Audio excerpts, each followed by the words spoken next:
Oh, and this got hats. So they arrived today.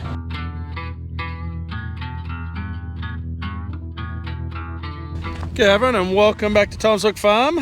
It is a slight bit windier at the moment. Henry's out just starting the fungicide. He's having to pull up, but I'm about to jump in his ute that he's got the trailer attached to and go and take that down for him. Right, so we've got his fungicide on here along with some wetting agent and some Trojan, which is for killing any insects. So this is what we're using. So it's called Mitizole, but it's prothioconazole and Teb. And that is for the powdery mildew, so that'll kill that. And then we've also got our Trojan, so this is for killing any aphids or any bugs that might be out on the crop. So yeah, I'll get this down to Henry and then we'll both come back up because he's going to have to pull up because it is, as you can probably guess, too windy at the moment. So it's obviously Friday now for us, and we got back from Darren yesterday, and yeah, look, Darren was good. There was a lot of stuff to see. It was I went, I think about 2 years ago was the last time I went, maybe 3. Anyway, there was you know, not a lot of stuff there, but this year it was great to see. It was packed full of people and full of gear. A few interesting things to see, a few seed and serve bins that'd be very nice to have, but gee, they were expensive. There was the swarm farm was there, so that was cool to actually see in the flesh and, you know, have a look around it and just see how simple it is. And then there's all the camera technologies and everything like that was also there. BB Leap, or B Leap I think it is now. They're an interesting company that looks to be fairly like a fairly good option to go if you want to go down the thing of camera sprays instead of something like Bilberry.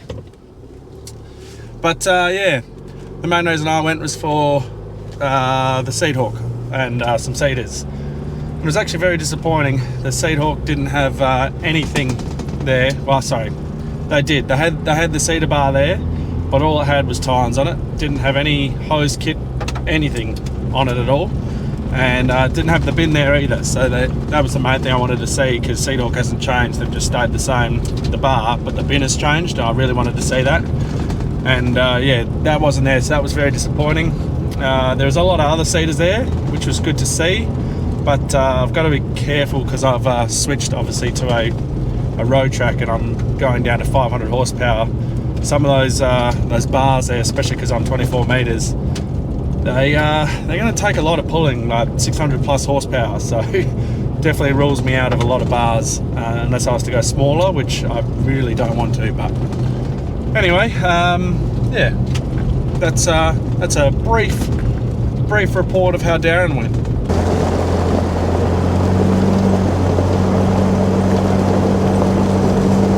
Well, I've got his chemical down here. I'll get his hose already.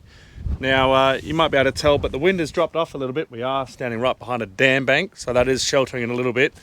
But Henry is no longer going to meet me here, so now I'm waiting for Rhiannon to come pick me up, because otherwise it's a long walk back to the shed. So Henry's at least going to get the tank he's got on out, and then he'll see if he can keep going after that. Hopefully he can. Just keep cruising through the day, but I guess we'll see. Rightio, I'm off to grab Manny now. I'm going to go down to my house site. The roofer was meant to be here today, but he's not coming out. He's coming out next week, but I've got a busy bee down at the Cascade Wreck, so I'll be down there. So what I'm going to be doing with the telehandler right now is just need to move the tin. It's way away from where the house is. So yeah, just going to move it a bit closer. I also had bees in there yesterday, so I gave them some encouragement to move on. So I'm going to take down some plastic gloves, and I need to get the hive out of the house, because if you leave a hive there, bees in the future, they sniff it out and they always seem to go back to it. So you can't leave a hive in there, and it's a brand new house and I don't want it. So yeah, I'll be doing that as well.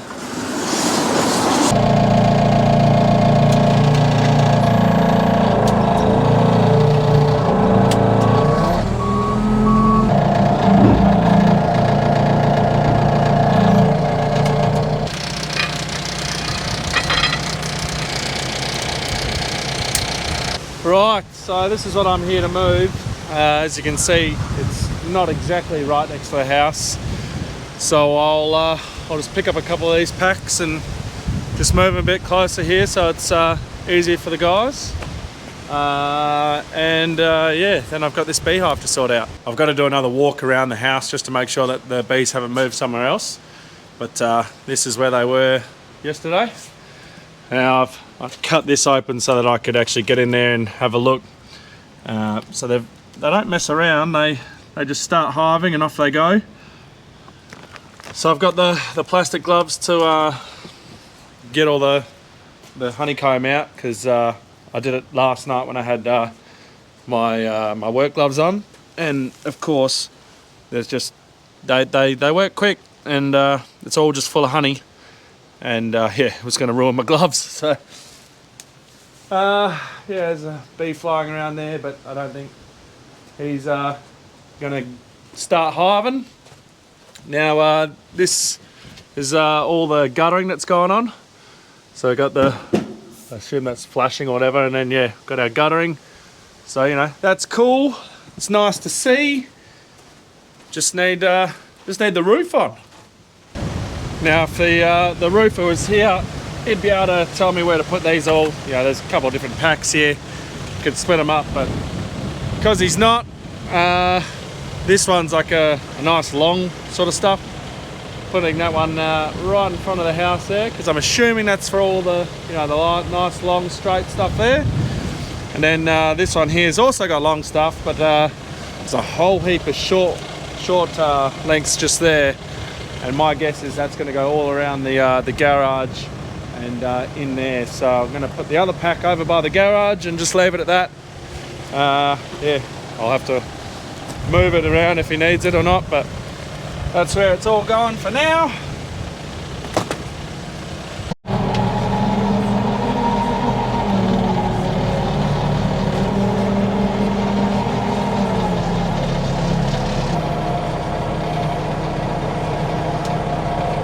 Time to get rid of the hive that's in here.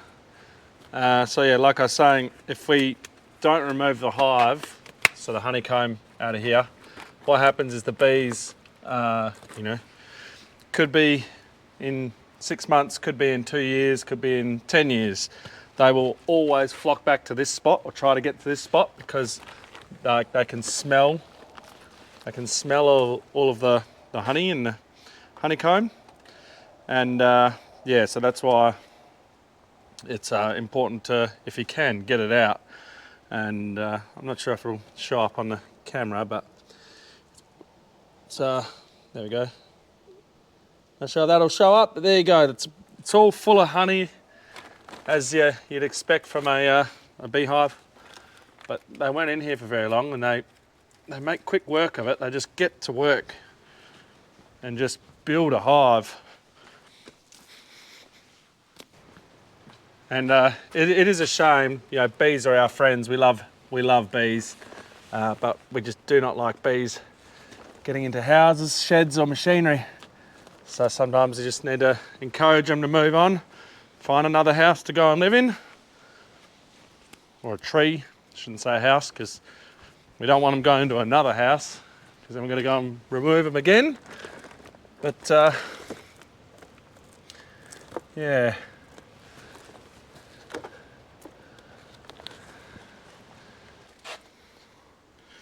Right, take my gloves off so I can cut some more.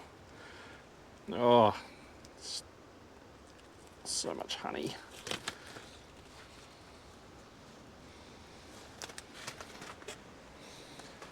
Yum. It's my last set of gloves now, so I can't be losing any more gloves. Got to get it all out now.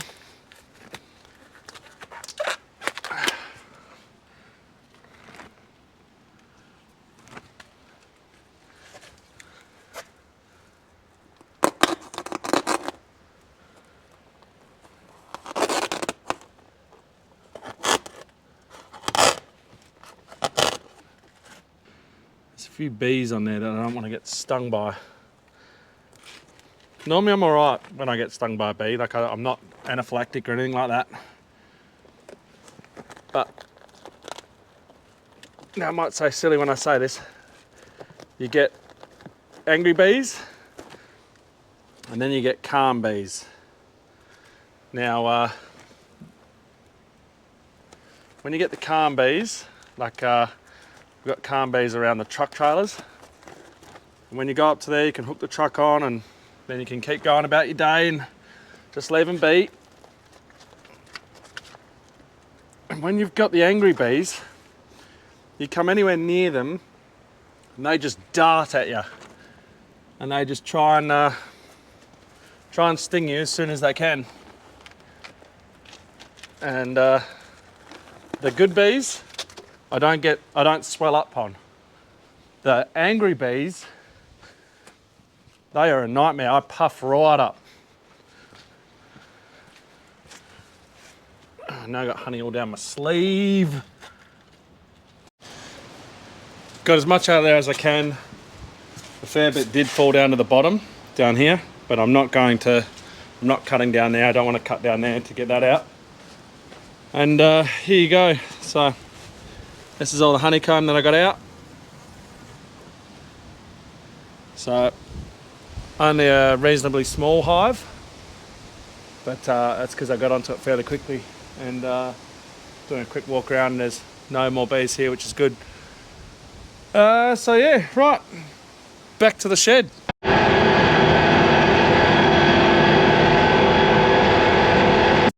It's too windy for Henry to spray at the moment, and so what we've got to do is get the water truck down to the other block because he'll be moving there. Well, probably not today because he's not spraying, but in a day or two. But we can't hook the air up because the air is stuck onto the flexi end trailer. I cannot get it off whatsoever, so we've got to try and figure out how to get that one off. So we've got some new ones here to replace it with. So we're just gonna do that so we can get this moved over. And is our air holding or not? That's the question. No.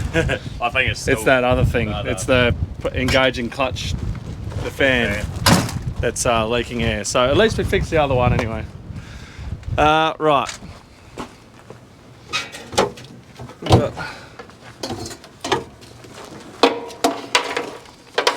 Got that. Or do we need to take that one out? Because I have got the thingy-bob, the new one there. And did you read the comments from the last video? Yeah, it's an olive. Everyone was informing us what it was called. Yeah. As soon as I saw that, I was that's right. So yeah, we'll replace that one on there somehow. We'll get it. Pull that straight out. Because you got the that goes on that one there. Yeah. So much easier when you're doing it with new fittings. When you've got the correct stuff. Yeah. Hang on, let me.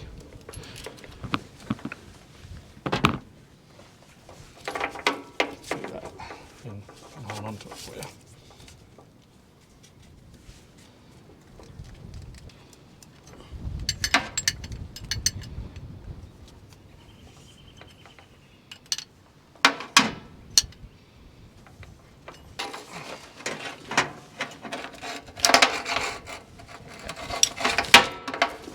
Damn hose.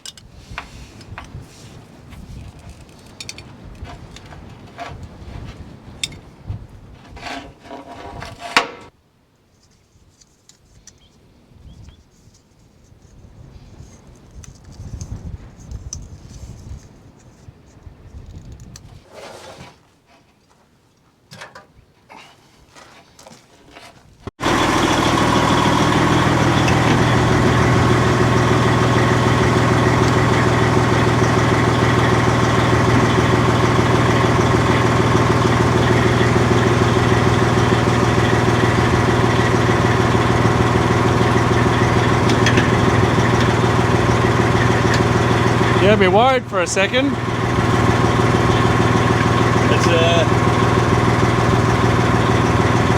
you've got to have it twisted the right way. Oh yeah, they got locks on them. Yeah, on the new ones, yeah. So we just been out with Maddie, the agronomist, went across the barley and also into the canola just to have a check. And the barley, because we of that spot type,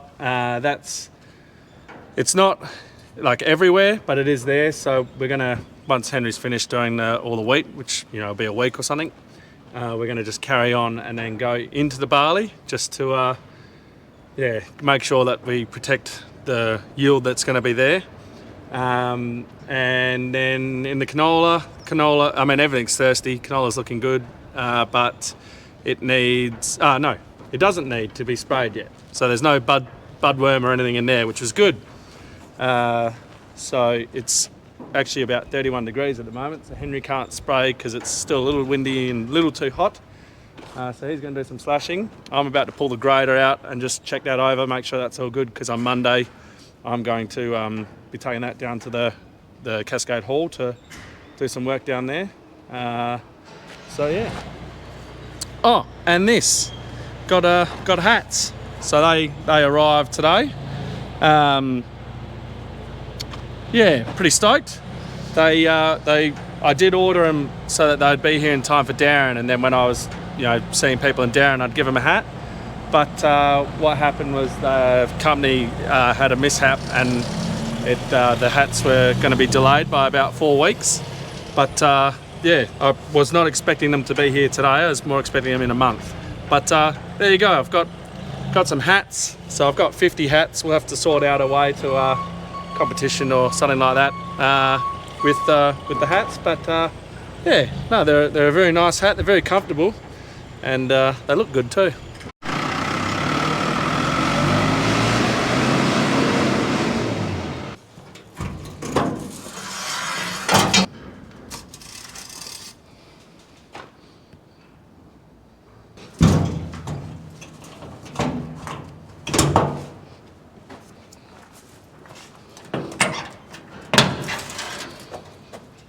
Oh, the battery isolator was left on. Oh dear, oh dear, oh dear, oh dear, oh dear. Will this start? Oh. See if I can actually get into the damn thing first.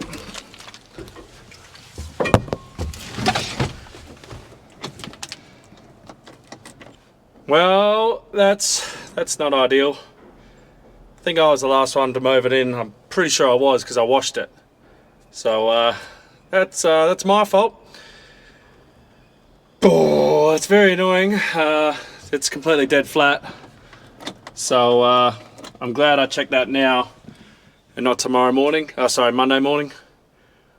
What am I gonna do? Probably just bring the battery charger out here and hook it on. I reckon it's gonna be my best option. And hopefully get some life back into these batteries.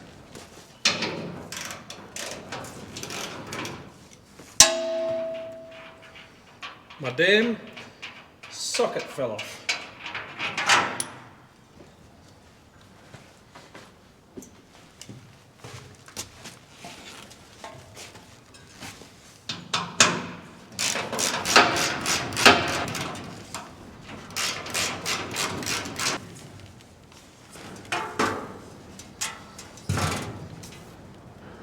Okie dokie.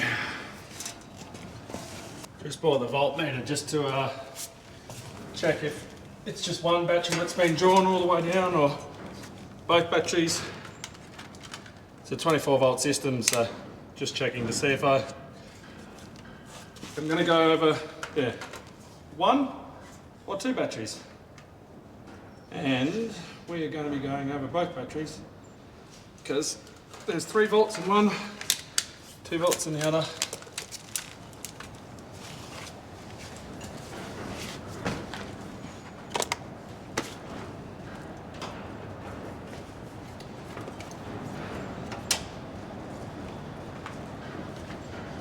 So what I'm going to do is just swap out my lead. So It's currently set for 12 volts.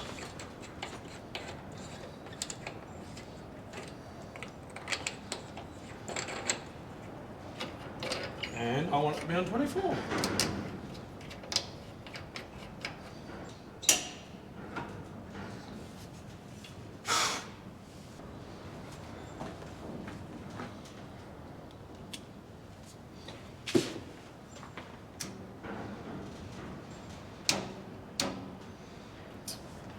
Right, now we are going to leave this for a little while and hope we get some charge into these batteries.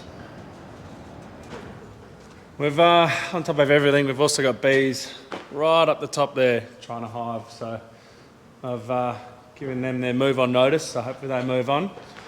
But yeah, I reckon I'll leave the video there. This thing is still not ready to start yet. It's been about an hour on charge and still not enough just to get going. But I mean, you can see how much it's pumping in. So they're dead flat. So yeah, hopefully I can get it started before the end of the day. And Henry's nearly finished out there with the slashing, so that job's nearly done. So yeah, I'm going to leave it there, guys. Hope you've enjoyed the video. Don't forget to go and check out the Glass Cage podcast. Yeah, give us a like, give us a subscribe, share it to somebody, and as always, I'll catch you in the next one.